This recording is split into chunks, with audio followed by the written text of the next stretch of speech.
But that's not what we're talking about. I don't. That's what I'm talking about right now. It's making me a little angry.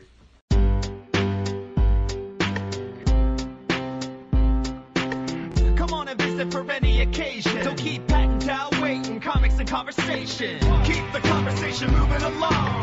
Keep bringing comics. Keep your local store strong. If it's hard, then it's a job for the challengers. Comics and conversation, y'all. From Challengers Comics and Conversation in Chicago, this is Contest of Challengers. And now, here are Patrick Brower and W. Dal Bush. This week I've been reading up a lot on the business of podcasts. Oh, yeah?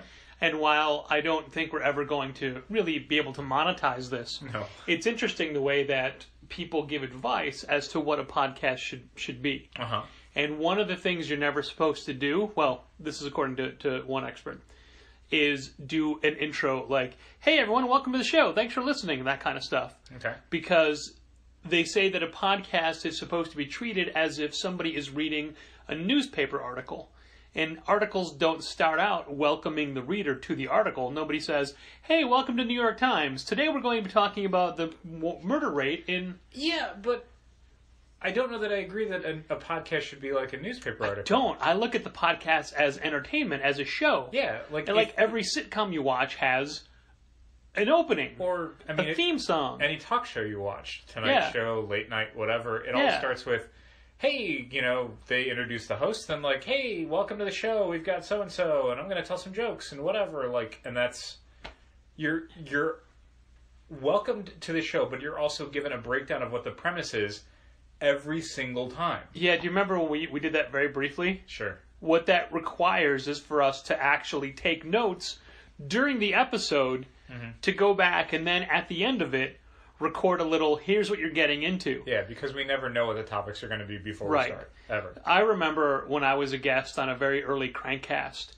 and this is in the pre-Challengers days, but we were talking about the creation of Challengers. And when I sat down to record, one of the first things I said was, I don't know how you guys normally do this, but whatever scripts or notes you may have, we'll just throw it out the window. And Crank kind of laughed and said, there's no script. And I totally get it now. At first I thought, oh, this is like a radio show.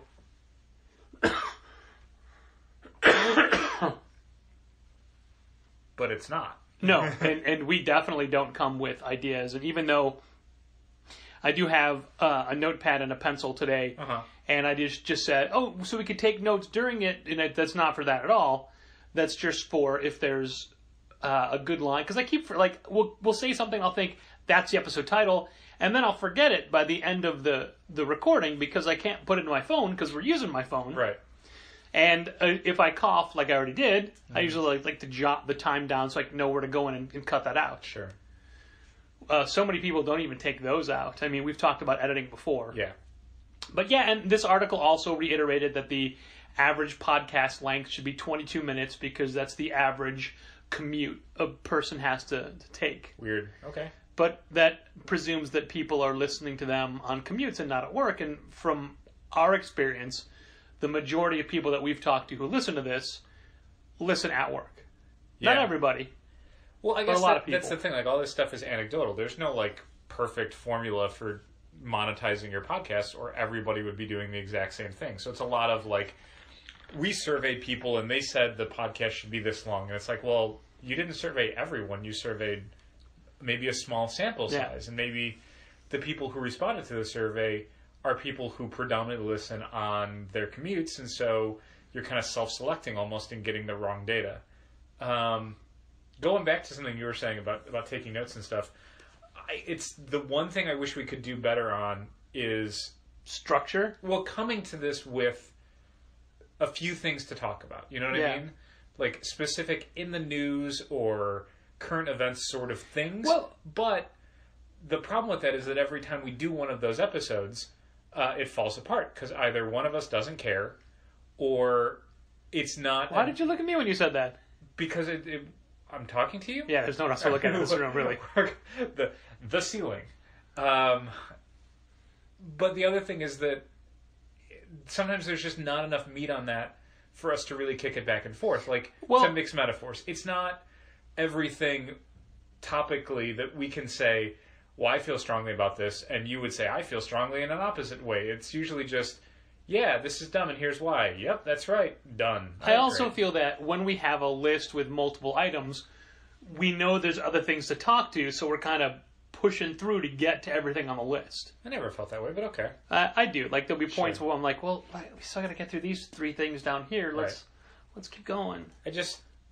It's a thing that has happened more often is we talk about something like this at the top of an episode where we're just sort of, you bring up something and it just sort of spirals out, and occasionally like it'll lead into, oh my god, I wanted to talk about this, or that reminds me of something else, and then we get to the end of the episode and it's like, was there anything that happened this week? Like, was there anything we're supposed to talk about?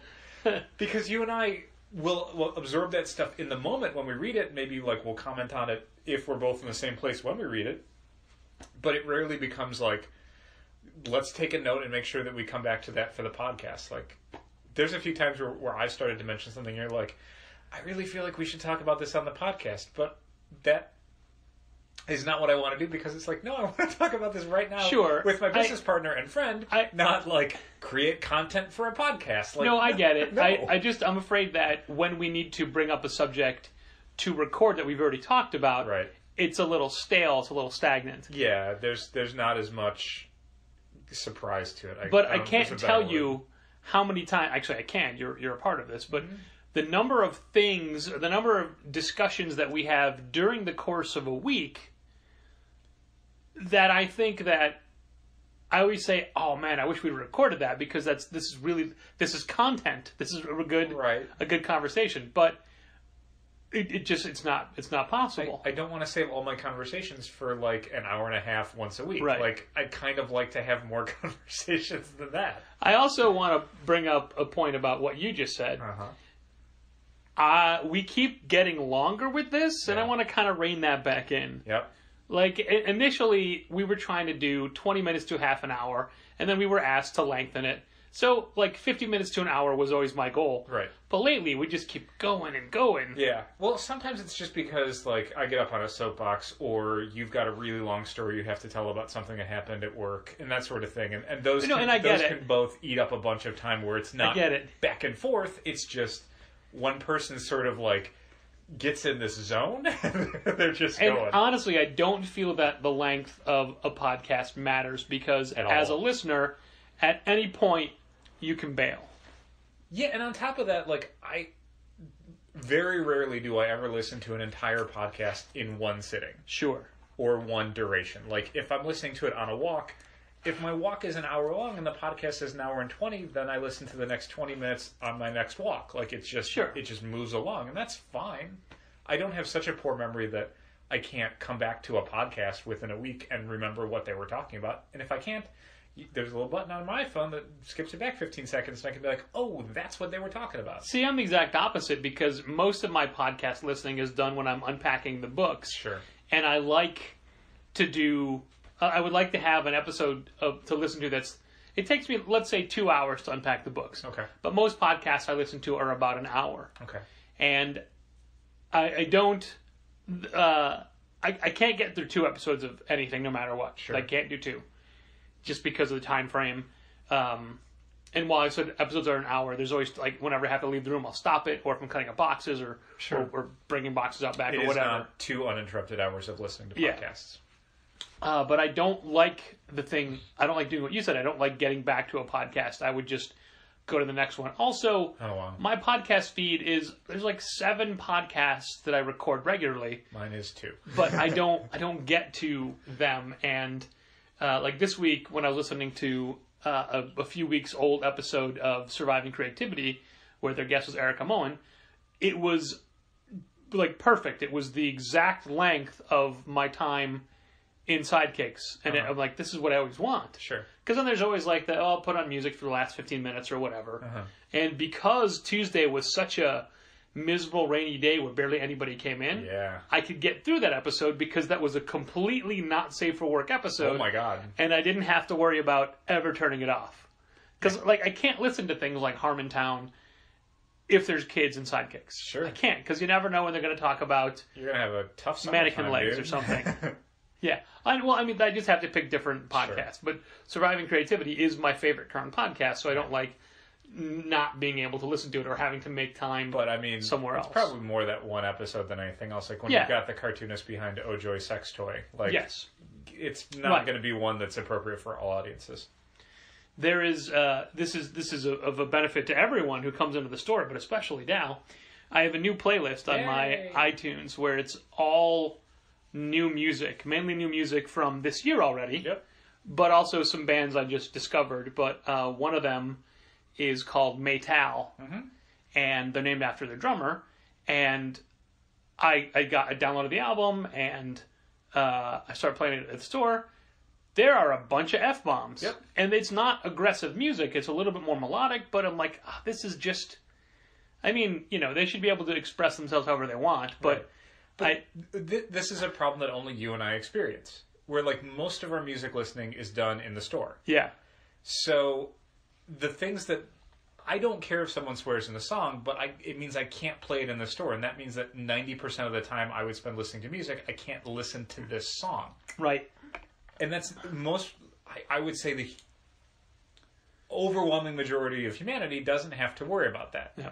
Because they listen to music in their car, or on headphones on the bus, or at home on the stereo, or when they're riding their bike, or on headphones at work, or any other place where they can listen to whatever they want. Doesn't matter. But you and I are frequently dismayed when it's like, I can't listen to the song because of this one point in the chorus, someone drops an F-bomb. And I'm not necessarily going to be around to cough over it when it happens in the store. So, yeah, if you ever hear us randomly damn coughing at the store, we're covering up inappropriate words and songs. Yeah, There's some that I'll leave in, especially if they're a lot more, again, melodic. Like if somebody's singing the F word, fine. But if it's just a quick, really emphasized, bam! Like that we got to cover up or whatever. Yeah, that's going to be a problem. I also added a bunch of more albums to the Ashley playlist I have on my iTunes. Yeah. And as I was importing these albums, so many of the track listings would be like explicit version. I'm like, oh man, and I don't know any of these songs or these singers really. I'm gonna have to like trial by fire, learn as we go. Sure. Find out which song. Like, oh, can't do it. If we even get to it. Plus, with things on shuffle, who knows how long it takes to get around to things or whatever. I don't know. I do have a full playlist of music on my iPod just for Ashley's music. Cool. And invariably, if I'm away from the stereo, she will change it to that. Okay. We don't start with her music, but we end with it. Okay. But yeah, I think that I want to. I mean, obviously, if we're on a roll, but I don't want I don't want to cut us off, but I don't want a podcast to be 2 hours every time. Okay. Just because it's so much longer on the back end. And while I keep looking for ways to get this out, we have it on iTunes. Okay. We have it up on Libsyn. Libsyn is our host page. Libsyn is where our RSS feed is. Yep. But we put it on iTunes, of course, and we put it up on our website. We also now put it up on YouTube, but because they are an hour to 2 hours, just processing that video takes a couple of hours. Yeah. And that's the kind of thing that I have to make sure I set it up before I'm going to bed so it can work all night. And sometimes something goes wrong. Sometimes things don't quite line up, and I thought, I'm not redoing this, or I don't have that kind of time. And even uploading that video to YouTube takes an extra long time for it to process. Do you remember when YouTube was only 10 minutes per video? I don't really. I never really uploaded a lot of stuff. In the beginning, we only had a 10-minute account, and now we could do hours in one shot. Cool. I've looked back into SoundCloud, but I think we'd have to pay again, like I said last week. But we've just been accepted to Google Play. Okay. They will start having their own podcast network soon. But because we put our podcast in actually today, and we're accepted today, we'll be one of the launch podcasts. Cool. But I mean, as far as I know, there's a million podcasts that are their launch podcasts. There's probably more than one. I don't know when it launches or what the setup's going to be or anything like that, because I don't actually use the service. But I figured, there's one more place. And also because it's from the RSS feed, I don't think I have to do anything. Like when I set it up, it immediately had on our page everything. Cool. Now, one of the things it said was, hey, your image is too small. You should have a better resolution image. but there's no way to edit the page because it's just pulling from Libsyn. And for the most recent episode, last week's episode, it said that it didn't have the content listed. It didn't have the I can't think of the word, but whatever the info. Yeah. Yet I went back and checked, and it has the info just in the same place everything else has, and it had all of that content listed previously. So I don't know why it wouldn't have that, but I also don't know a whole lot about how it works or if. Yeah, for episode 246, there's nothing there. Really? Yep. But I just double checked, and it's there in iTunes. Well, at least it's not just a. Okay. Huh. It is in the system. I wonder if something changed. I don't know. That's one of the things I'm always worried about because we didn't set this up. It was Brian Salazar who set up Contest of Challengers through iTunes for us in the beginning. Yeah.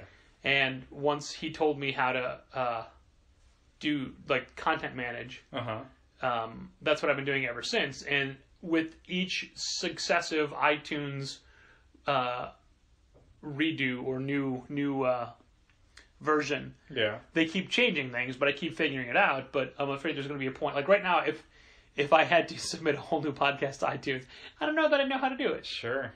But I was able to submit it to Google Play, so that was okay. There you go. Yeah, that's a thing. But again, it doesn't take any extra work from me. Right. Here's a thing, moving on from the idea of podcasting in general. Okay. A thing that is happening to a lot of, not a lot, but many other retailers currently. Now, we are serviced by Diamond out of two separate warehouses. We get our weekly books, our main books, our initial orders, as we call it, from Plattsburgh, New York. And we get our reorders from Olive Branch, Mississippi. Yes. So we get two separate books from two separate places. Diamond is in the process of transferring some stores that get their initial books from Olive Branch to Plattsburgh. And that change is happening right now. Right. For whatever reason, these stores are getting 2 weekly invoices for their product, with separate product on each invoice. Now, as our main comic suite user for the store, Dal Bush, what problems would you run into with 2 separate invoices? Nothing. Really? You can't download. You can. I mean, basically what happens is if you try to download an invoice, and you have another active invoice going, you'll get a message saying, "There's an unprocessed invoice. Do you want to download a new one?" And usually, my understanding of that is that if you have leftover open item lines, you're basically adding these new open item lines, which would be your next invoice, to your current ones. So in theory, I would think you'd be able to download multiple ones concurrently. You multiple would just active invoices. You would have stacks of information. But if you do have 2 open item line, 2 open invoices coming in, I would think that would be a positive thing. But I've never experienced that on purpose. Like, well, apparently it dramatically causes difficulties when generating pulls lists. I can see that. If it's not combining the information like I'd assume it would, that would be the huge problem. Is you have one set of, basically you have to do the entire weekly process on one stack of boxes, finish it, and then start the entire process on a different stack of boxes. Instead of opening everything, getting all your books together, and then pulling club, you have to open these boxes, sort these books, pull these books for club. Now take the other half of your boxes and do those steps all over again. Yeah, but you can't open those boxes yet because you haven't generated a pulls list. Right, you would for have those to boxes. Finish again. You have to finish one stack of boxes entirely, like front to back, like open to everything's on the shelves. Then do the next one. That's assuming you know which boxes are from where.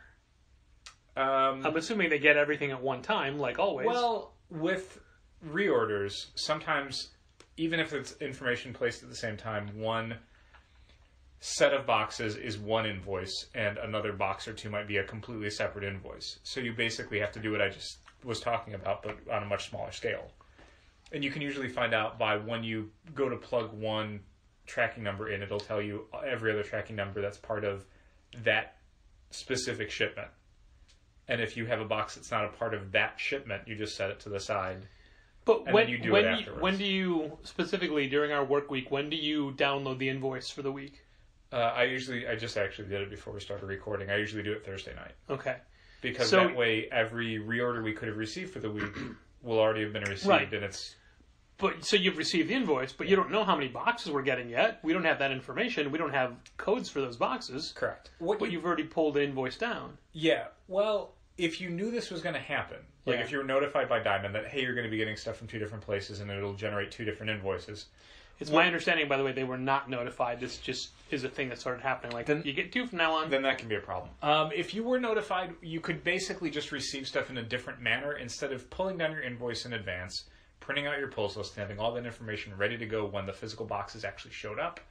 What you could do is just kind of treat it like a reorder, where you take a box and you check in a box. Yeah. And it'll, when you finish checking in that box, it'll print out your pulls list. Here's the pulls list for that box for those people. It's a tremendous pain in the ass, but you could do it that way if you wanted to. Well, ultimately, where I failed to understand why this was happening was the fact that on our one weekly invoice, we have product from both warehouses equally distributed in the invoice. Yeah. So I don't understand why they can't do that now. Don't know.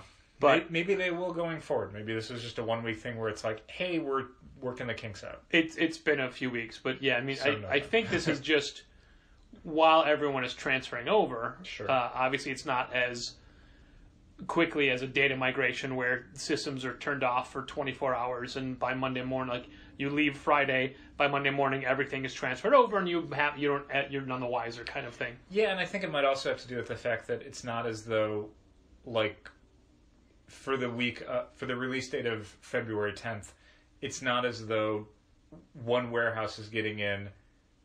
Everything that they're getting in is going to be going out on the 10th. Like, they might be getting stuff in that goes out on the 10th or on the 17th or on the 24th. Like, things so that's why have it's a stagger. That's why it's several weeks. Yeah, so you might just be dealing with a few weeks of this stuff was already at one warehouse waiting for you, and it can't go to another warehouse now that your books are getting packed out someplace else.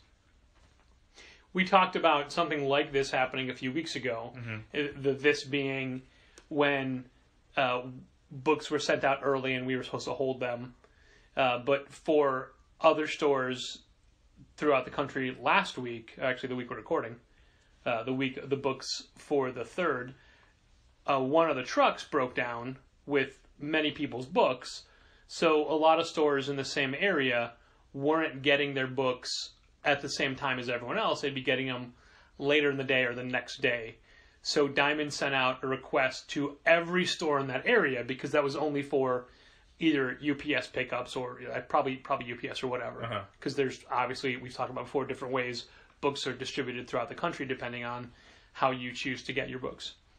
But everybody in those geographical regions were asked to hold their new books on Wednesday until 2 p.m. Now, for us, that's a difference of only 3 hours. Right. But it's 3 hours. Sure. And it's not like the episode from a few weeks ago where everybody was shorted these books or everybody had them or what have you. This was an example of the stores that use UPS won't be getting their books, but the stores that pick up already have them. So they were saying to the stores that already had the books, hey, don't put those out until 2 o'clock. Right. And it was a huge question of, what are you going to do? And ultimately, this didn't happen to us. It just didn't happen to our region. Right. This didn't affect us at all. But ultimately, what it comes down to is, if it had happened to us, I don't think we would have held the books. Yeah, the big problem with that sort of scenario is that if someone comes in at 11 or noon or 1 o'clock on a Wednesday, which is usually a lot of people, saying the books won't be available to be sold until 2 p.m. will not get a lot of people to come back later in the day. Right. It will get people to not come back until next week. And while it's not like you won't sell those books, most stores work on a week-to-week basis. selling books one week pays for the next week's books. If you don't sell this week's books, you might not be able to afford next week's books. So yeah, I can see a lot of stores not feeling like they want to lose essentially 3 hours worth of business on their busiest day of the week. And there's also a certain percentage of customers that will just go, if they think another store has it, they'll go somewhere else. But see, that's the thing. I don't know how many people will, and that's kind of the root of this.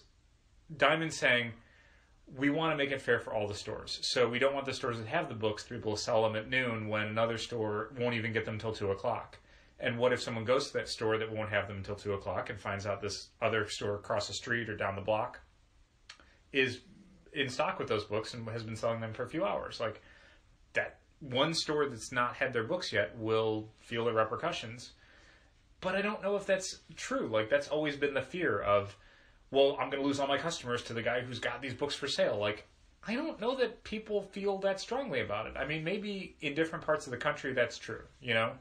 You've got hardcore guys who are like, I got to read Spider-Man today and I'm going to do whatever it takes to read it. I just don't know if that's as much of a thing now as it might have been 20 or 30 years ago. Like, I don't know that it is. I liken it to, I try to put it in terms that we can each understand as far as our buying habits go. Let's say you're at a store and it has a new Transformers toy that you want. Right. You will buy it. Sure. Even if you have it on order with us, Yes. you will still buy it. That's a different thing, because I will have an extra one at some point that I can then return to the original store in its original packaging. That's a different thing. That's not a duplicate. That's not, I can't wait. No, I'm not. It's I can't wait, but it's in a way where I don't end up spending more money to do it. I just get the thing now. How many times, and it's not a lot, but we certainly have people who will come in, we're like, here's your books, and like, oh, I bought this one somewhere else. Okay. They don't buy the second one to return the other one to their original store. That doesn't happen. We take the hit. Here's the thing that never happens. Every week, every store is shorted something. There's some book that you didn't get. Something that didn't come in the diamond boxes that was supposed to be there. It happens every week. There's never been a week where we've gotten absolutely everything that's in an invoice in perfectly sellable condition, ready to go. Nope. So with the amount of stores in our area, you would think if people couldn't wait for books and they would readily buy them someplace else if their store doesn't have it, that every week we'd be seeing people coming in like, hey, my store didn't have this, do you have this book? We don't see that. We don't ever see that. No, we do see that. Who? Where? And when? we also see, I'm specifically not naming names, that we have club members who will buy a book at another store if we were shorted it. Well, I'm just saying, it does happen. If we don't have something, he'll go someplace else. Yeah. Like we've had something that he's ordered, and we've not gotten it, and we've said it's going to be in next week, and he's like, no, he never asks about it. He just goes and buys it somewhere else. So it's not something that it's something that we didn't order at all, or we ordered and just didn't get yet. So apparently there is at least one person per store that literally cannot wait. Like if they ordered something from a store and that store has had some difficulty getting it, and not to the extent where it's like, we will never have it for you, good luck finding it. Just, it's damaged or we were shorted, we will have a replacement for you as soon as our distributor ships one out. Yes, but it's like, no good. But we Gotta get it can't someplace ever else. 100% guarantee we're going to get that. We can 99.9% guarantee. Yeah, I know. But how many times have... Like, there's in the last 10 months, there's one thing we've had damaged or shorted where I've been like, I don't know if there's an existing copy to give to us to replace that.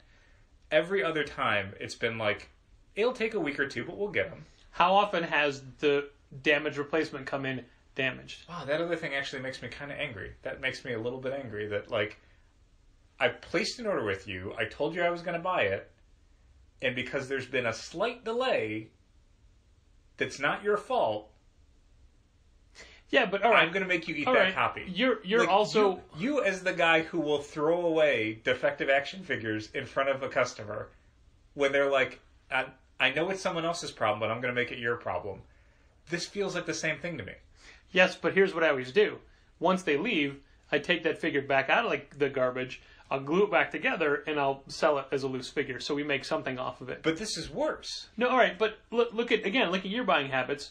One of the reasons you will buy the figure first is because there's a chance we don't get it. Right. So you always have it. Right. In my scenario, I haven't pre-ordered it from anybody. It's one they had for the rack. No, you pre-ordered it from us. I buy it from us. Yeah, but you're buying it first because you're part of you is like, we just may not get it. Yeah, and some of it is just instant gratification. Yeah, but there's what that. gets returned to the original store in its original packaging within the returnability window that's specified on their receipt. If I pre-order it from BBTS or HLJ, I can't return it. No, that's true. Like, that's done. Like, well, even going though I back don't pay to for it until it comes in. Like, once it comes in, you're done. That's it. Going back to the example from a couple of weeks ago where things were shipped early. Uh-huh. Part of this was because, for a different store, one of their customers came in, one of their regulars came in and said, "Oh, well, your competitor has those books," and that was the whole. How do they even know that they had that? And it's one thing if you're going to another store because your store doesn't carry it. Like, I get that. That's fine. You shop around. No one store can carry everything, no matter how good they are. Too much stuff out there. Right. If you have the ability to have that many stores in one geographic region, and you have the inclination to visit them, great, fine. Like, sure. That's pretty lucky for you. That's part of the chase for a lot of people. But this thing of, like, I'm going to make you eat this copy because I won't wait to get the one I told you I was going to buy from you. But that's not what we're talking about. That's what I'm talking about right now. It's making me a little angry. You brought up a good point of something that we were, I guess, talking about maybe last week, but definitely more in the store this week. Uh-huh. You just said nobody can carry everything. So this week you did some specific calculations. I did. As to how much stuff we actually carry. Uh-huh. And God, I'm still gonna be angry I know you are. I almost feel like we should stop so Jesus we can. Christ. All right, I'll turn the microphone just to me. No.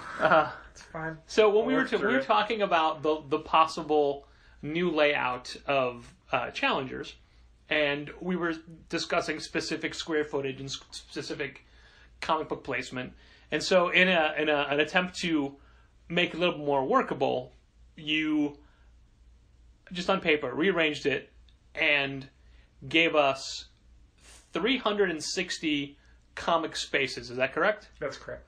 So what we would have as far as individual issues on the shelves go, we'd have room for 360 stacks of comics. Stacks of comics, yes. Individual spaces for stacks of comics. And then you went and you, at this exact moment in time, what day was this? Monday? Okay. Probably Monday. As of Monday, February 1st, 2016, you counted up how many individual comic titles we had on the rack. Not counting how many spaces they had, not counting like the 5 spaces for Paper Girls, but just how many specific titles at this point in time we had on the shelves. That's giving 5 spaces of Paper Girls is one title. Yes, that's giving the same. If we have one issue of Kennel Block Blues on the shelf versus 48 potential issues of Batman, each of those still counts as one. One title. Yeah. So number of titles, not number of comics or spaces. Number of titles. With this proposed layout that would give us 360 comic book spaces, how many, and we're going to pause to let people guess on their own, how many individual comic titles did we have on the shelf as of Monday? It was 360 exactly. It was exact. Exactly 360. It was the exact same number. And when you pitched to me, you said, how many comics do you think we had? And I said, 359. Yeah. It was 360. Exactly. 360. Which was a problem because it means that this spacing wouldn't work because you could only ever have like one space for Paper Girls. So if Paper Girls is a series that looks really good when you've got 5 spaces for 5 issues, forget it. You can only have the newest issue spotlighted. That's it. The end. You'd have gigantic stacks of series where you want to have multiple issues in stock at any given time. So yeah, that was a wrinkle. But one of the things that was interesting to me about it, I guess there's 2 things. One was that the number of image series was way higher than the number of Marvel and DC series. And Marvel specifically has the same amount of rack space as Image does. Yes, they're equal to shelf space and square footage. But there's more Image titles, and I was trying to figure out, like, why is that a thing? Because you look at the release list each week, and it's like, Image has a bunch of titles, but Marvel might have the same or more, but rarely less, unless it's an insane Image week. And then I realized, the problem is Image scheduling is so... erratic. I was going to say fucked. Where you have a bunch of series that will go on weird hiatuses. So you might only have 15 Image comics coming out every week for the year, but that doesn't mean you have 60 Image comics coming out every month. Like, you might have, or you do have 60 Image comics coming out, but it's not the same 60 every month. 60 titles for the year. It might be 100 titles for the year, but they just don't overlap right. Because you'll have Saga do 6 issues and then take 3 months off. You'll have Paper Girls do 5 issues and then take 3 months off. You'll have Sex Criminals do 2 issues and take... Yeah, you'll have Jonathan Hickman series that just release like an issue every 4 or 5 months, but you have to keep them on the rack because they're not done. And just stuff like that where things don't really come out on a fixed duration and then leave. They just kind of accumulate over the years. I mean, there's the Thrilling Adventure Hour books felt like each one of the Sparks Nevada one was 4 issues, and that felt like it took at least a year to come out, if not more. We're 2 issues into Beyond Belief, and the first issue of that came out, I want to say probably a year ago. Yeah. And there's 2 more to go, and when will they come out? I don't know, who knows. There's a point where certain series, even though they weren't finished, we just took off the rack, because it's like, I don't know when issue 3 of Chin Music will ever come out. Or what about that Joe Casey werewolf book? Something dog? I don't remember what it was called. But that was one we pulled off, and an issue came out a year later. Or Four Eyes. Yeah, or, I mean... Chin Music's an excellent example. Yeah, Chin Music. There's, like, the Where is Jake Ellis stuff. Yeah. Has been things where, like... But it led itself to a great... between issues 4 and 5, we're done. Yeah. I don't care. And when you come back, we're not putting you on the show. No, it's club only. I can't assume that anyone else is still going to care. But that gave us the best question. Where is Jake Ellis? Yeah. In a graphic novel now that it's finally done. Yes. So yeah, Image is a really curious thing where we have to devote so much more space to less titles than something like less weekly titles than something like Marvel or DC. Yeah. And now we're at a point weird. where Marvel is actually canceling some books again. Yeah. As is DC, so there's hopefully less priority on shelf space. But with us... I would very much like Image to greenlight less books in the future. Yeah. And that sucks because there's people I know who have new books coming out from Image, and I'm glad for them. But I really wish Image would be like, no more than 3 new titles a month. Like, that's the most we can actively promote, because otherwise you're just shoveling stuff out on the market. And so many things like Run, Love, Kill, where it's like, I guess there's more coming out, but I don't know when. Witches is a thing where they've been on hiatus for like 6 months at least. Right, but Witches never said it was an ongoing series. Witches was got a 1 on the spine. Well, there'll be like another miniseries. So I mean, I don't think we have Witches on the shelf anymore. Yeah, I was going to say we don't need to. We had it on the shelf for a while, and it's like, why? Oh, you guys. Did we keep Pretty Deadly on the shelf all the way? No, like stuff like Pretty Deadly and Rocket Girl we eventually just pulled because, again, it was like... Well, Pretty Deadly we knew was going to come back as a different series. A different... it was promised that it would return at some point within issue 6, and it did. But in a different time period, yeah. But it's issue 6. Yeah, I mean, if it was a new number 1, that's a different thing. Which is what I was led to believe it was going to be, but it wasn't. But it wasn't. But yeah, Rocket Girl, there's no excuse for Rocket Girl's year-long break. Yeah. So stuff like that, we just have to pull it. It sucks because you're just... When that book comes back, are you going to need those issues? And what we've come to terms with is, no, you're probably not. The odds of someone looking at an issue 5 for a series where their issue 4 came out 7 months ago, they're probably not looking for issue 4 anymore. Yeah. And they're never going to. You'll be lucky if you saw that issue 5. Now, this is purely guesswork on our part. Uh-huh. So, we carry 360 titles. Yes. How many titles do you think we don't carry? In a given previews? Yes.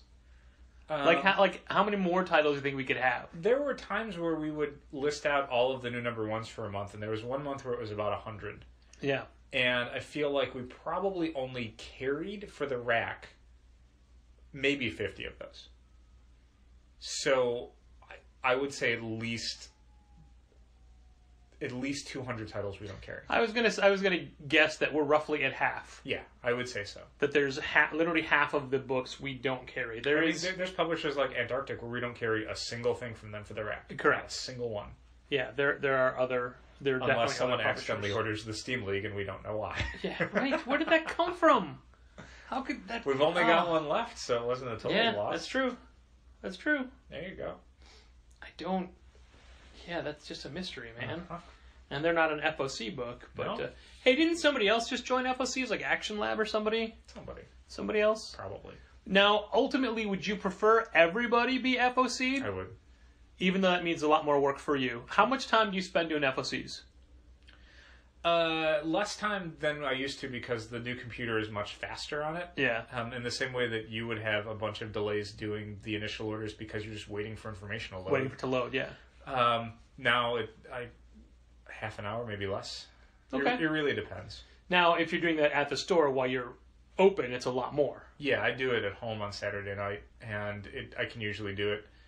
I can't imagine it would take more than half an hour. It's pretty streamlined, and it's very easy to judge up and down on numbers because you're just, for the most part, you're looking at previous data. So if you sold 18 copies 2 issues ago and 16 copies last issue, if you've currently ordered 20, you're probably going to want to take that down to like 16 or 17. Yep. Like you're somewhat guessing as to whether or not what you're seeing is a trend or if it's just erratic data. Like again, if you sold 18 normally and then 16 the last one, that 16 could just be because it was in January and maybe you had less people in, and so maybe you order 17s because the times when you sold 18, you would usually sell 16 in the first week. Like, I don't want to sell out in the first week necessarily. So yeah, a lot of variables like that. We were talking to a retailer friend of ours this week about a book that we are both big fans of, and his up to this point there have been 3 issues of sales data,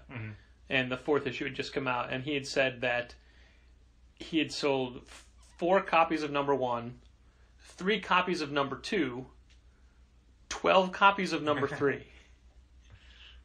And while we don't necessarily see things like that unless there's a local creator who has work in that book and they're buying some from their families, we never see it on like regular trackable sales. It is a difficult process because you want to be able to have copies available for people to let's say someone wants to start with this book or they're going back to catch up or something. You don't want to just have the exact number you've sold because you don't want to kneecap potential new readers, right? But you don't want to kneecap yourself either. Yeah, there's definitely a lot of books coming out over the next 3 or 4 weeks where I've definitely dialed it back. If it's something that we can get behind, if it's something we're excited about, or we're seeing some real response from readers, then I'm more likely to say, like, let's get a few extra, see if we can grow this. But if it's something that I don't care about and you don't care about and no one seems really excited about it, it's like, we sold 5 last month. I'm going to order 5. That's it. Like, could it grow? Maybe, but I don't have any data to show that, and I don't care about this book. And it's not like we're going to promote it, so 5. We sell 5. That's it. It's a book that we sell 5 copies of. That's okay. And we can't be behind every single title. We can't be hand-selling every single title. I wouldn't want to. No. Just today, I was going through my I need to read pile, because twice this week, I read a book, I'm like, I'm completely lost, and realized I haven't read the previous issue. I hadn't read Doctor Strange 4. Oh. I hadn't read Batgirl 40 whatever. 7, 8. Yeah. And I'm one behind, and I read Spidey 3, not having read Spidey 1 or 2.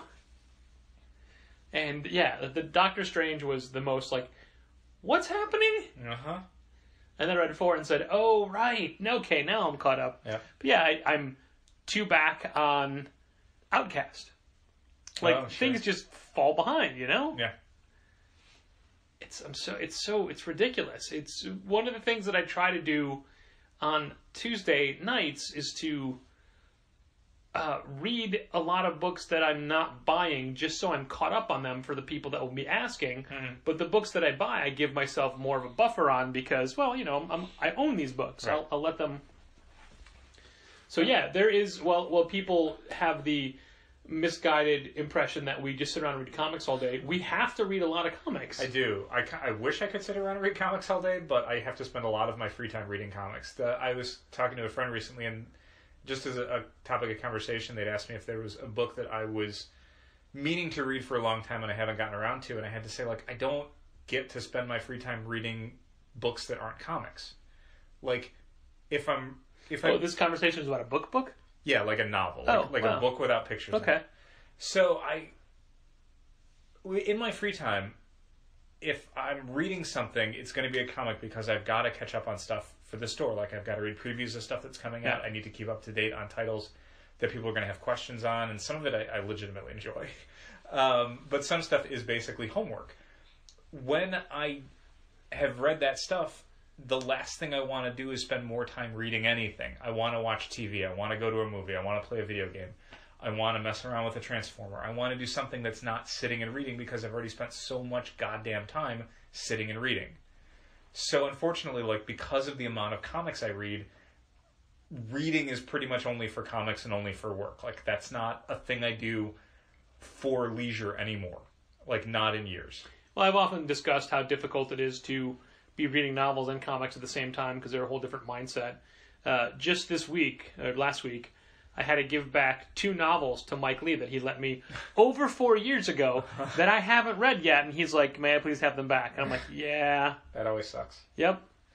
And the worst part was he wasn't lending them to me. He was having me give them to someone else. I'm like, "Oh, I'm gonna read these." It never did. That person's dead now. Never did. I'm a terrible person. That person's not dead now. That's why when people like, here, you borrow this book, you're gonna love it. Like, don't lend me your book. I will not get to it. Nope. My own, going back to something you were saying, my own strategy for reading on Tuesdays is there's a few books I want to read right away because I'm very excited about them and I want to know what happens with them. It's Transformers comics, it's Saga, it's Paper Girls, it's Walking Dead. It's Vision. It's Vision. It's stuff where I don't have previews for it, and I desperately want to know what happens next in the story. After that, it's usually going to be whatever new number ones came out for the week because those are the things that most people are going to have questions on if they have questions on anything. How is this book? Then after that, it's a mix of stuff I can read really quickly where I'm just kind of buzzing through it because I want to keep up, but I don't really like it a whole lot or care about it. And then stuff where it's just a quick read, like it's just meat and potatoes superhero stuff. And then the bottom of the stack is going to be stuff where I don't know if I'm going to drop it or not yet, so I'm going to leave that to last, and if I still don't want to read it, then I'm done with it. Or stuff where I don't want to read it when I'm tired and read a bunch of books. Like some of the non-Vision Tom King stuff is stuff where I'll get to that later when I can really, on a day off, like in the middle of a day, just read Sheriff of Babylon when I'm fresh, when I can pay attention to it, when I can really that's a concentrate book on you it. really got to concentrate on. Right. Like, that's not something I can just blow through because it's not that kind of story. But Uncanny X-Men I can read in like 5 minutes because it's just, again, meat and potato superhero stuff. You're getting the beats of the story, a few clever lines, maybe a page or two that's good, and then you know what happens with the story. On, yeah. You're ready for issue 4 or whatever. That reminds me of something that I just saw today. Our good friend R.J. Casey, who used to live in Chicago, he co-publishes Yeti Press books, and he now works for Fantagraphics in Seattle. He had posted an ad today that he found while he was doing some research in the back of an issue of the Comics Journal, issue 96, from March of 1985. Wow. So at this point, I was still a junior in high school. A lot of people listening to this were much younger than that. Or not even born. I don't know if that's the case. Maybe. Who knows? So anyway, March 85, and it was a full-page ad. It was like a woman in a business suit. And I can't refer to it because it's on my phone we're recording with, but it's on our Facebook page. People can look it up. Okay. And it's basically, the point this woman was making was, comics never grew up. I used to love and read comics as a kid, but as I got older, the comics didn't, and it was the same old stuff. And as I matured, comics didn't mature, so I dropped out of reading comics.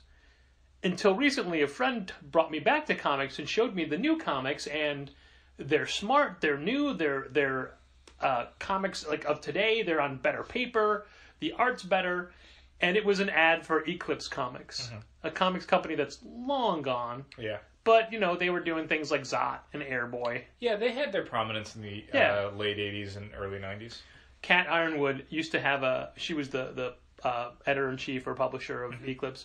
She used to have a weekly comics buyer's guide column called Fit to Print. Yeah, Eclipse was her and Dean Mulaney, I think. Yeah. Right? And I got to do the design for her. Each column had a different header, right? And I submitted a header that they used in the Comics Journal for the Comics Buyer's Guide. Yes, I'm sorry, Comics Buyer's Guide for her Fit to Print. Yeah, but it was so great that it was just lamenting the sophistication of comics in 1985. Sure. Way before the black and white revolution, way before... Yeah, what's kind of amazing about even the journal from back then, the Comics Journal from the 80s, is they would hit a lot of like Marvel, DC creators and the industry, because there was stuff in the indie black and white boom, but a lot of it was maybe not what you would think of when you think of the Comics Journal now. Oh, for sure. Because there wasn't a whole other industry to cover. There wasn't that level of sophistication and that level of product, basically, from the art and alt comics community. Like, you'd have undergrounds and stuff, but there wasn't a ton of it, and it didn't have nationwide distribution. Like, you couldn't go to bookstores and buy, graphic novels because they didn't really exist. Yeah. So the stuff you'd have to cover was a lot of, like, we're going to do an interview with, like, Jack Kirby about his Marvel days, which was great because when Jack would talk to the Comics Journal, he would say shit that he would never say anyplace else. Oh, right. He was uncensored. He was... Yeah. He was like, yeah, they totally screwed me over. But they would cover stuff like that in a way that I think they would maybe rarely, if ever, cover now. And when they do cover it now, it's definitely with a lot less assumed interest. And, like, Comics Journal was never like Comics Buyer's Guide or Amazing Heroes or stuff like that, where it was fans of the mainstream stuff, but they at least had, like, an understanding of this is kind of what a lot of people who would buy this magazine are buying right now, are these other books. They are buying, Green Arrow, and they are buying Secret Wars, and they are buying Master of Kung Fu or whatever. Like, they are buying these other books, like, not solely necessarily, because even in the early 80s you could still get other things, but there was not nearly as much stuff on the market, and most of it was Marvel and DC. Yeah. That's what's so weird, is that, yeah. It's true. Like, reading a comics journal that's numbered, like, below issue 100 is, like... It would feel like the equivalent of... what was that recent magazine? Like a Bleeding Cool magazine, basically. Yeah. It would be that kind of thing where, like, oh, God, what? As opposed to, like, Comics Journal 300, which is... I mean, good luck finding, like, Marvel DC stuff and something like that. So when RJ posted the picture of this on Facebook, he had cropped it so you couldn't see the Eclipse stuff at the bottom. Sure. Or that's just the way the picture came out, whatever. And I thought it was a great picture, and I'm like, I want to find where this came from. I want to use it on our Facebook page. And so what I did was I Googled the headline, and I got a million hits. Sure. Then I refined the search to I put it where... Like, they had an exclamation mark, I had an exclamation mark. They had appeared, I'd appeared, and then I put that in quotes. Right. And it pulled up one website to go to, which was something about women reading comics, an article from 2013. Okay.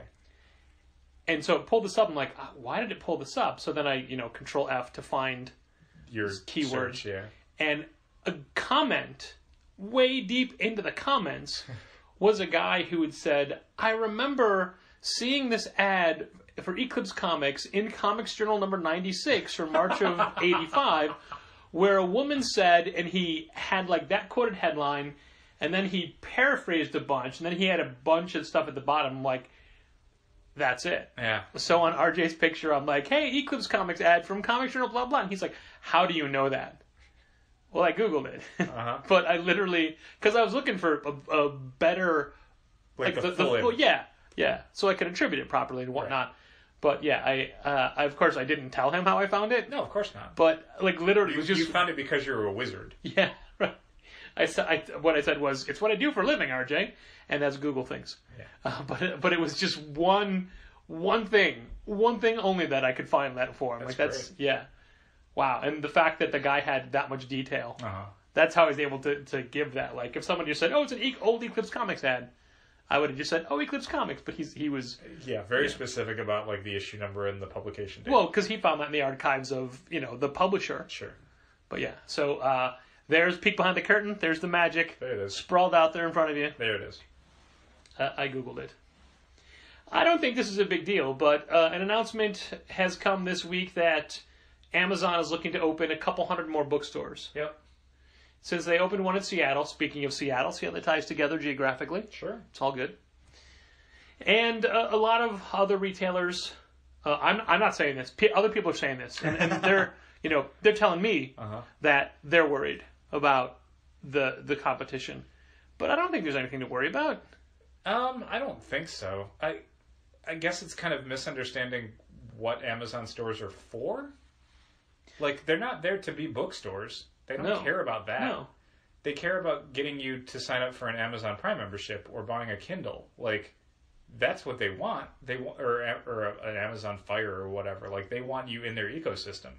Selling you a book, they don't make any money really selling you a book, especially not with the overhead of running a store and paying employees. It's to sell the Amazon brand. And the other thing is the idea that Amazon's endgame is making sure that everything you buy on Amazon. And one of the difficulties they have in doing that is what they call the last mile. They can put hubs everywhere and they can stock a ton of things and they can pack stuff up as soon as you order it. But it's actually physically getting into your door that's the problem. Like, they can ship it out and get it to the UPS hub and it's at your local FedEx. But it's getting it from that UPS store or that FedEx depot to your hands in your doorway that is like the stumbling block. So they've researched things like self-driven cars and drones. Drones is their big thing. But that, again, becomes the problem of, well, that drone's not going to fly out from, like, some rural warehouse surrounded by nothing to, like, if they have a warehouse in, like, Carbondale, they're not going to fly a drone up to Chicago. Like, that's 100% not going to happen. Right. So having hundreds of retail locations gives them hundreds of urban and suburban launch sites for their drones and garages for their self-driven cars. And it's having that stuff locally that could theoretically be a place where they could have more things. So that and selling you Amazon Prime and selling you Kindles and selling you Fires, that's why they're opening stores. Like, the books are what will get you in the door. Sure. But everything else is what will get them in your door. Yeah, it's not about selling you, the new... I have no idea. John Grisham thriller. What's a book? What the hell book come out? I don't know. I don't read books. The new author book. I just said John Grisham. What about the book that you were going to read that you didn't get a chance to read, whatever you're talking about? They didn't have one. That was the thing. Oh, I thought there was one specific one you just couldn't get to. I was asked the question, what is the one book? And I had to go, there isn't one because I read his comic books. If it's me, you could say the new Dennis Lehane or Michael Connelly. The new author story. The new Harlan Coben. For 40% off a cover. I love Harlan Coben. And then while you're there, maybe you try out a Kindle. Maybe you try out a Fire. Maybe they don't have what you're looking for. And what people found at the Seattle store is if you went in looking for something and they didn't have it, the first thing they tell you is, we've got it on our website. It's for this much. You can order it right now. It's not about having everything there because they don't care about that. Right. They're just as happy if you, in frustration, just go on your phone and order it off Amazon because that's great. That it works. Yeah, that's true. So, yeah, the idea of their competition, like, are they competition? If they're across the street, yes, they're competition. If they exist in your town, they're not going to have everything that you have. You're going to carry way more stuff than they're going to carry Way because more. they are going to pick, for even comics and graphic novels, which they will have a lot of, they're going to pick the top 150 or 200 books. And they're going to have a ton of them, and they might have them really cheap because all of their in-store prices are the Amazon website prices. But we also mentioned this before. They're not going to have all 10 volumes of Why the Last Man. No. They're not going to have all 25 volumes of The Walking Dead. I want to say ICV2 or somebody else had gone there and just basically looked, and they found that, yeah, you're going to have Walking Dead Volume 1 and 2 and 3, and you're going to have Walking Dead Volume 24 and 25, but you might not have a lot in between. Yeah. Because they know what sells, and what sells are the first few and the last couple. Ironically, like, that's a thing that haunts me a lot as far as our stocking, where there's stuff I want to get rid of, but it's just the middle volumes that never sell. But if you get rid of the middle volumes, people might not buy the first couple or the last couple because they want to know that they have the middle ones if they want them. So that's frustrating. But no, Amazon it's a kind of competition, but it's not worse competition than people had before. There's always competition. Unless you're on Etsy, everything else is competition. Yeah. I mean, the guy who's making his own comic book probably doesn't have that much competition for that comic book. But there will always be other things. I mean, retailers in comics have found out for years that once upon a time, the competition was other comic shops. Now the competition is like the Apple Store, or going to the movies, or Hulu, or Video games. Yeah, or anything. Or when you reach a certain age, your mortgage. Yep. Dinner. Your kids. The heat. You know, like, everything is competition. Like, get used to it. I don't know what to tell you. If you're going to worry about it, you'll give yourself an ulcer worrying about Amazon. There's nothing you can do about it. There's literally nothing you can do about Amazon. You don't work at the kind of scale that Amazon works at. They don't even know you exist. All right. I want to ask you a question. I realize it may turn to a darker, angrier place to discuss, but I'm literally just asking this as a legitimate question. Okay. But first, I'm going to start with, we had a club member this week who just stopped being a club member, dropped, which is what happens all the time. Sure. But this person had a tremendous amount of things on hold, and we've been trying to get a hold of him for a while. Yes. And in fact, he never contacted us. It was his roommate who finally had to say he's not coming back. And we had felt bad because in weeks prior, after we hadn't seen this one club member, his roommate who still shops with us would come in and we'd be like, "Hey man, I'm sorry to ask you this. What's going on with your roommate? Like, is he coming for this stuff?" Like, I never want to make it someone else's responsibility, but we hadn't heard or seen anything, and Right. if anyone can give us a quick answer, Right. it's his roommate. So this guy, it was just he let his books pile up. He went through a bad patch. He thought he was going to come out the other side. Didn't happen. Fine, that happens. We get stuck with all his books. Sure. But what about the regular club member, like somebody who comes in regularly, but comes in, has a small stack of books, and says, "Oh, I'm dropping these 2 titles. I don't want these 2." Mm-hmm. And there's 2 books in his stack of like 6 books that he's saying, "I'm not going to buy these." And for this week, there was another issue coming out the next day. Mm-hmm. How is that? Like, how doesn't that infuriate you the way it infuriates me? And we are within our rights to say, okay, well, after these issues, we will drop them for you, but you have to buy these because we ordered them for you and they sat on hold for a month waiting for you. You can't just put them back out because these are wasted money for us now. Sure.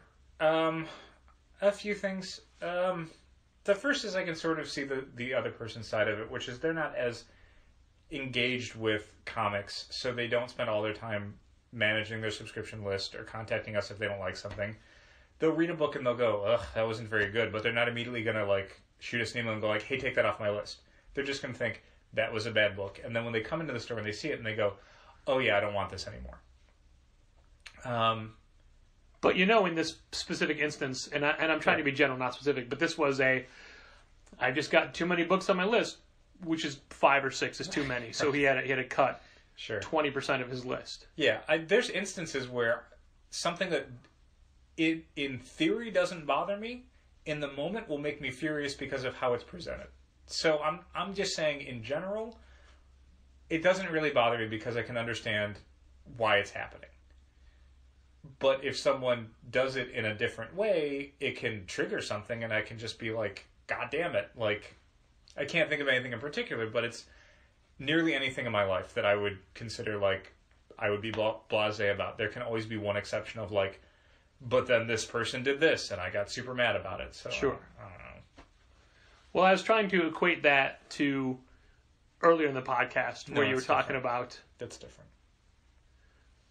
But the result is the same. No. We're stuck with books.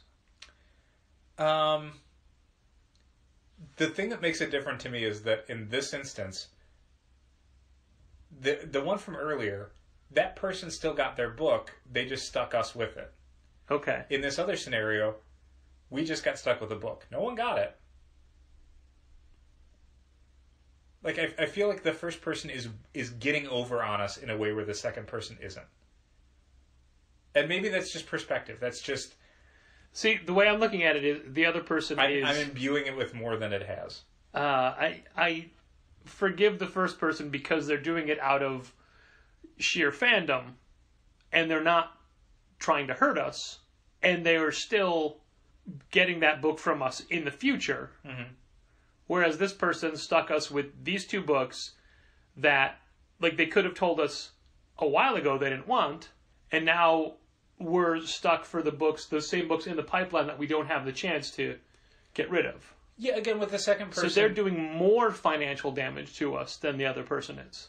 I would disagree with some of the stuff on the second person, considering the books, like... I'm starting to forget which is first and which is second. The second person is the person who's dropped 2 books. Okay. The first person is the person who said... Who bought it elsewhere. I bought it someplace else. The second person, I don't think we're stuck with as much stuff as you're saying, simply because a lot of the stuff that we pre-order for people is stuff that we can hit on final order cutoff.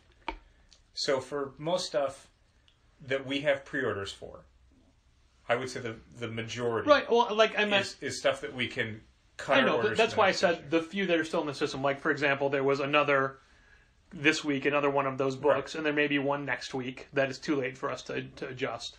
Right. I don't think there's a better way to do it, simply because I think it's not many people who actively think about their pulls list to that degree. Like, okay.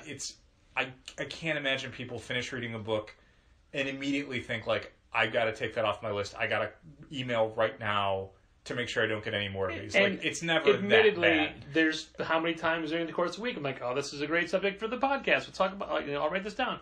I don't write it down. Sure. Like, how many people come in and say, I wanted to add this book, but I forgot what it was. Happens all the time. And some of it is that I think for the second person, it's also a case of what that one person is doing isn't so bad.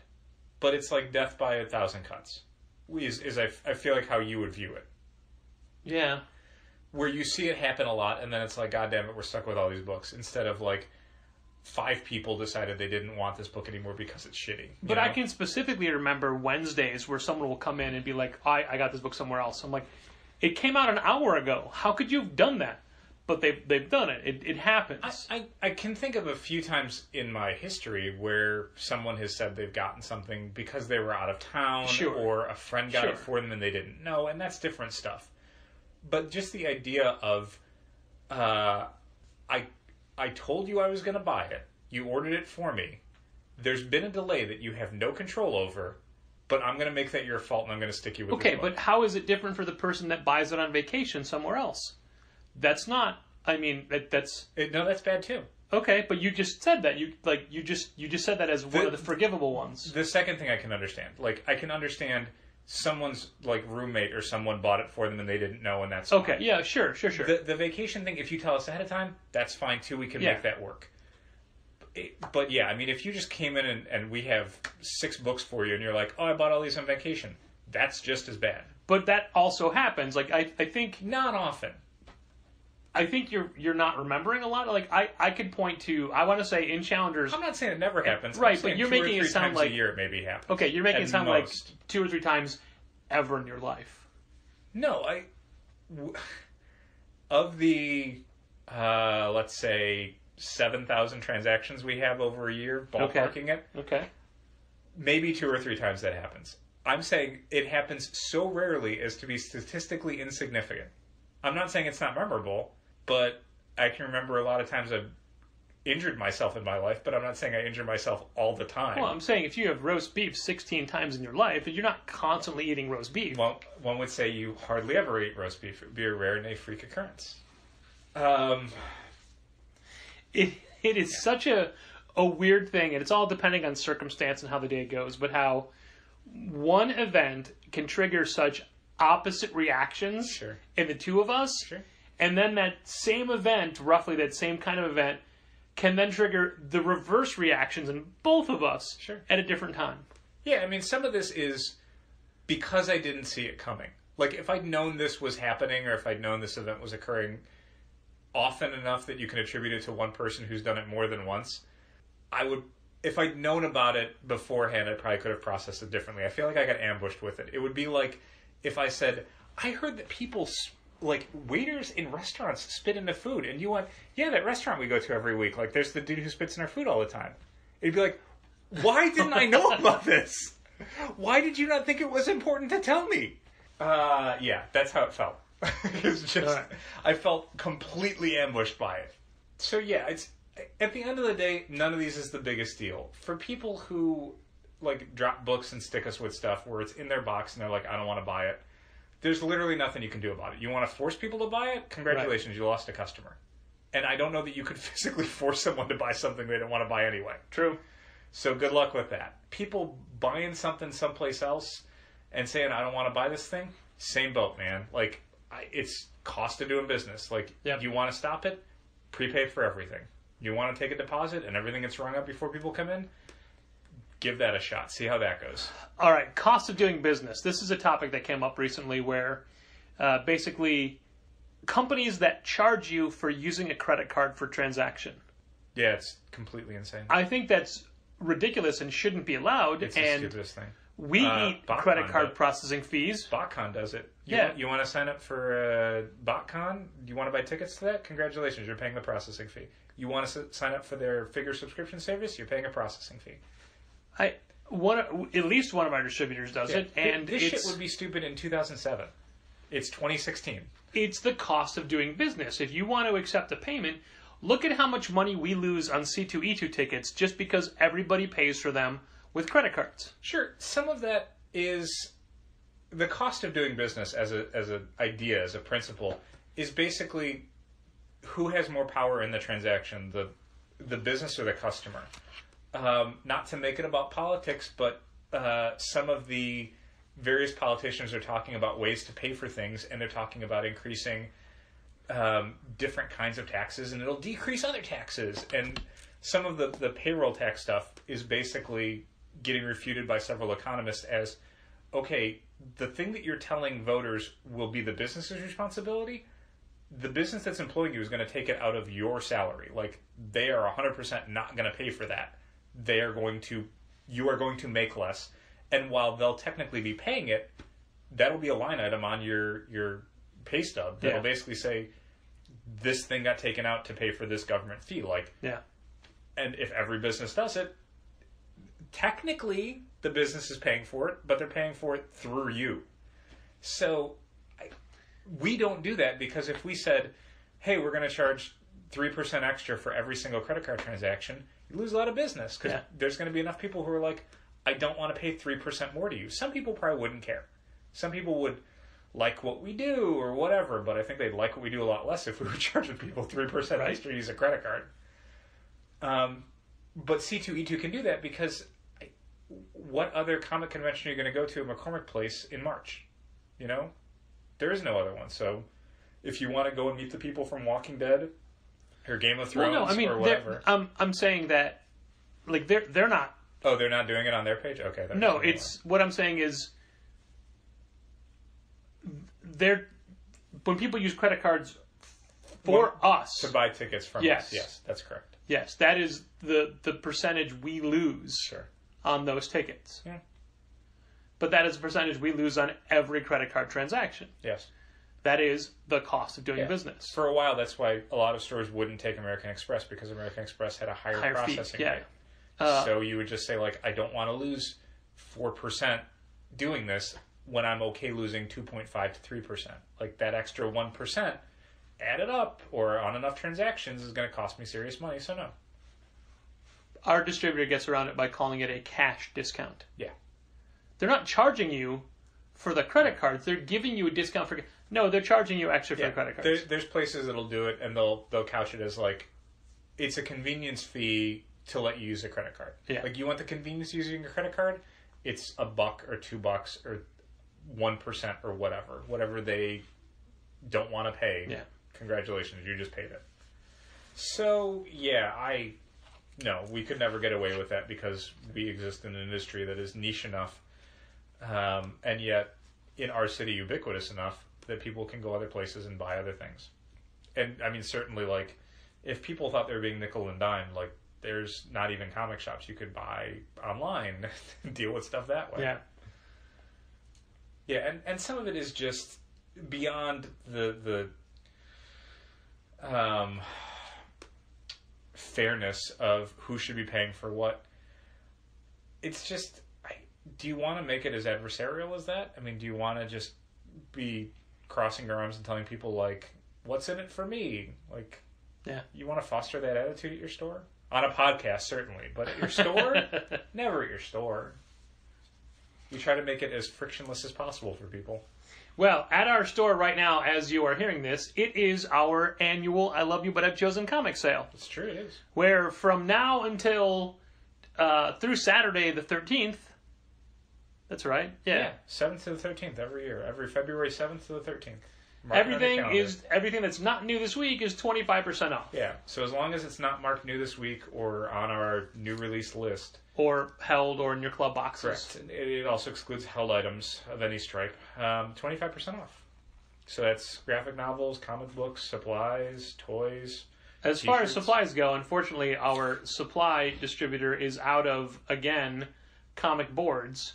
So for those of you who are waiting to buy your boards in bulk at discount, I'm very sorry, we don't have access to them currently. Yeah, our hope is that they'll be back in stock on the Thursday of the sale, Thursday through Saturday. But this is no guarantee. Third week they've been out. Yeah. So sorry about that. Sorry, guys. Also, we will already have had our Tony Moore signing. Mm-hmm. I'm sure it was crazy. I'm sure it was exciting and wonderful and full of zombie goodness. Although we're days away from it right now, so who knows? Who knows? Talking about the future. Also, on Wednesday the 10th, if you hear this before that, we will have a Voracious signing for Voracious #1, which already came out. And have you read it yet? I did. And? It was good. And Ken Freeman was already saying nice things about it, Ken Challenger. Sure. So that you have that to look forward to. We will have both writer Marcus Nasso and artist Jason Muir in signing copies of Voracious #1. Excellent. There are two different covers. One is a wraparound and one is not. Mm-hmm. And on the 26th, we have Xander Cannon coming in for a Kaiju Max release party for the first graphic novel. And you have heard us talk about Kaiju Max every week. We love it. It's wonderful. And we'll have a book plate for it. And Xander is a really great guy. And it would mean the world to us if you came out to meet him. Tell him hi. As far as events in the future go, in this past week, I read Nameless City, Volume 1. Oh, yeah. By Faith Aaron Hicks. Mm-hmm. I thought it was excellent. Yeah. I liked it very much. Very good. I was disappointed that it ended. It's a 3-book story. So I wanted more immediately. Hopefully when if Faith Aaron Hicks is someone you can talk to, you could ask her what's going to go on in book 2. Well, I'll wait. It was very engaging. And I was sitting in a doctor's office waiting room. Uh-huh. And I'd started it the night before, but only got like 3 or 4 pages in, just all set up. Uh-huh. And then before I knew it, I was finished. I still had not been called because, as you know, lately any doctor that I go to, the wait is at least an hour, which is ridiculous, and you have to block out your entire day. Yep. And it's super frustrating. This time the doctor was late. Like, I got there with a room full of people. I got there right on time for my appointment and was told, sorry, the doctor isn't in yet today. Hooray. And I was not first on the list. But what am I going to do? walk out and reschedule. I already blocked off part of the day. So you sit there and wait. Luckily, I had Nameless City to go through, and I finished the whole thing in the waiting room. Excellent. I mean, it was very engaging, very well done. And we're reading a proof copy, so it's not even in color. Nope. Some of it is. The beginning is. Like 4 pages. Yeah. So yeah, really looking forward to that. That's going to be a big event. We're going to have a moderated panel with Webb Barons being the host. Yep. And then, in fact, signing afterwards. That'll be pretty great. Yep. That'll be Wednesday, April 6th from 6 to 8 p.m. Before that, we will have both a Poison Ivy signing on the Thursday before C2E2. St. Patrick's Day. Yes, indeed. March 17th. And we will have a Doorman #1 comedy night and signing on that Saturday, the 19th. And either the Wednesday before that or the Wednesday after that, we'll have a Touching Evil signing with Dan Doherty. Cool. The guy from the Beardo web strip. He has a hardcover collection of his Touching Evil. Basically, this criminal justice lawyer has the ability that when she touches someone who is truly evil, they die. Okay. But it's not a thing that you know if they're truly evil until you touch them, kind of thing. And they die. And it is a curse that she could pass on to someone else, but can someone else be trusted with it? And it's a pretty gripping supernatural true crime story. Cool. And this is I think the first 5 issues. Okay. All collected in a fancy Kickstarted hardcover. So we'll have Dan Doherty either the week before or the week after C2E2. It all depends on him. Sure. So there's that. And this is the point of the podcast where we don't say goodbye, because that's not what you do on podcasts. No. You just end it. Weird. But we do mention our Patreon account. Yeah, patreon.com/challengers. That's our Patreon account. Yeah, we mentioned it. It's all good. So I'm not going to say, thanks for listening. And I'm not going to say, keep reading comics. This has been Contest of Challengers. Thanks for listening. Keep reading comics. Challengers is located at 1845 North Western Avenue in the Bucktown neighborhood of Chicago. 773-278-0155. Keep up to date with new releases and events at challengerscomics.com. Like Challengers Comics on Facebook, follow @Challengers on Twitter, and help fund this podcast at patreon.com/challengers. It's car con carne. Let's eat in the car. What is Car Con Carne? It's the world's only food podcast recorded in a car. I'm James Van Osdell, and every week I take a new guest to a different restaurant, and we eat. Sometimes too much. You ever eat so much that you can actually feel where the food has stopped at the bottom of your throat? There are occasional comic book related guests like Beardo creator Dan Doherty. I think my time at Comic-Cons where we were talking about how we met. The beginning of the romance. Yeah. Not to make this car experience weird. No, not at all. And believe it or not, there's also the occasional backseat live performance. Crazy as it sounds. Oh, I need you around. Car Con Carne. Listen and find out more at carconcarne.com.